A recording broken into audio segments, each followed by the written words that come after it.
I'm out here checking out my dandelions. As you can see, they're starting to pop up. They're just not very big right now. So I'm going to give them some growing time. I mean, I could use those and throw them in some teas if I wanted to, but I want the whole plant. So I'm going to let the leaves develop on these more. This one is a pretty one. Look at those leaves. This one is back by where I compost, actually. So that one is absolutely beautiful, although it's tucked down in there. But that's what I'm wanting. Got a shovel, and I'm going to go get that one. Got her. Nice root, leaves, tops. That's what we want. So here's another good one. And I am just going to show you guys how to get your roots, in case you don't know. Get there kind of close to your plant. Get down in there and pop it out.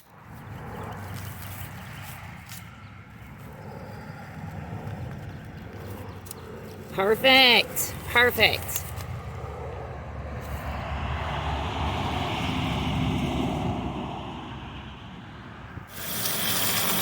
I'm actually just going to rinse these in the sink because I'm not using them for medicine, so, you know, regular tap water is fine.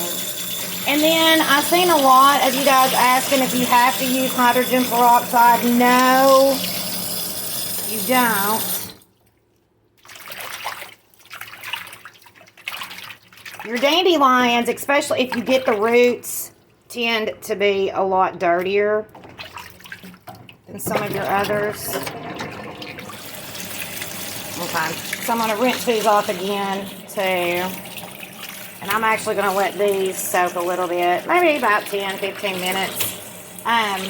Only this time, I'm going to use some Epsom salt. Somebody else commented this on one of the videos, using salt to just kill the bugs, you know, just to help disinfect it. I'm not worried about any pesticides or anything like that because, you know, my yard is organic. But, you know, just that extra bit of, you know, little hydrogen peroxide, little magnesium oxide, just help you, you know, disinfect. So I've got my dandelion all washed off, and now I'm just going to chop it up.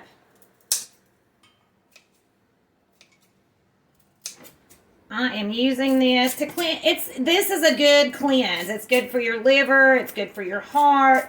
It's good for your kidneys. My mom is fighting cancer, so I will be giving her some of this tea I'm making. Okay, so I got that all chopped up.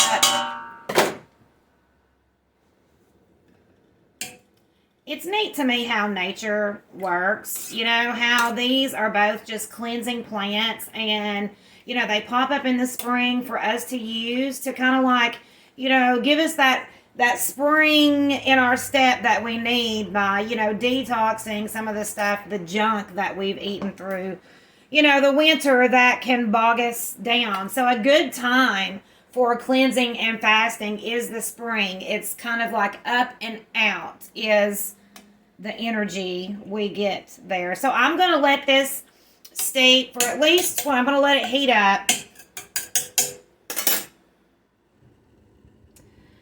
So I'm at a very low boil here, and I'm going to turn it down and let it simmer for about 20 minutes.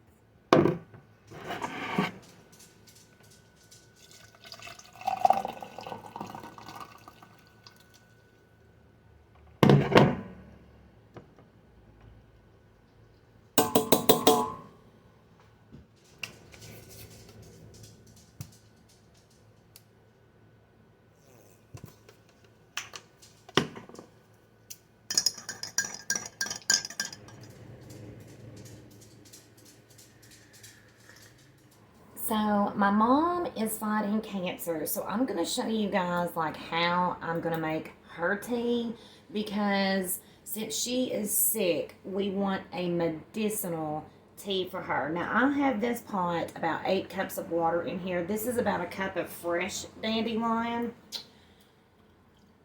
I'm going to throw that in there. I want a little bit more dandelion. So this is some of the leaves that I dehydrated last year, and I'm going to put about a tablespoon of those in there. And these are my roots that I dehydrated last year. So I'm probably going to throw maybe, oh, that's a big one.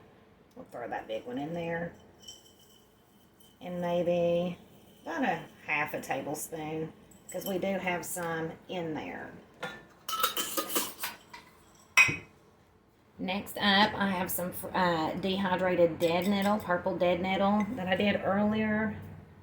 So I'm going to throw probably about 4 tablespoons in there. Actually, maybe 5. There we go. Now, I am going to bring this to a low boil, and then I'm going to simmer it down for maybe probably like a couple of hours. What I'm going to do is simmer it down to half of what this is. So I've got 8 cups now, so I'm going to simmer it down to 4 cups, and that's going to give us a more concentrated form of the dandelion and the purple dead nettle. So it's more of a medicine, a little more potent is what it is. And like I said, you know, she's fighting cancer, she's sick, so she needs a more potent form. So I've got this to a low boil. So what I'm going to do is turn it down maybe to low, and then I'm going to let it cook down to 4 cups. So we are down to 6 cups on this now. So I'm going to just keep letting it cook until we're down to 4. So just a couple more cups. And it's been probably going for an hour now. So probably about another hour. It'll be ready. And then I'm just going to strain it and the same way I did the regular tea. So we're finally down to 4 cups. And it's taken a couple of hours to cook it down to this. And I'm going to strain it and sweeten it with monk fruit. Okay, so I have just made this tea for my mom. It is a medicinal tea. She has cancer and low hemoglobin. And this is dandelion and purple dead nettle.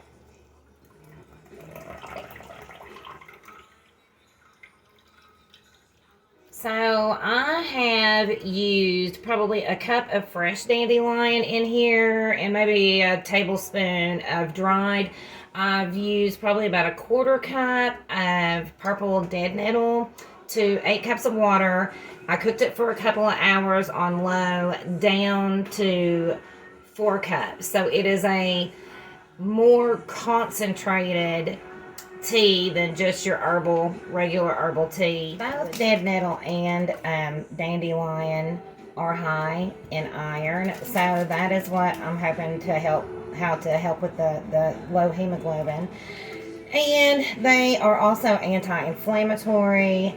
They are high in vitamin C, so it's boosting her immune system to help her body fight. So, I'm going to sweeten this with some monk fruit and a little mandarin orange. It might be hard to see, but this one has been in the refrigerator. This was what I made for my husband and I earlier.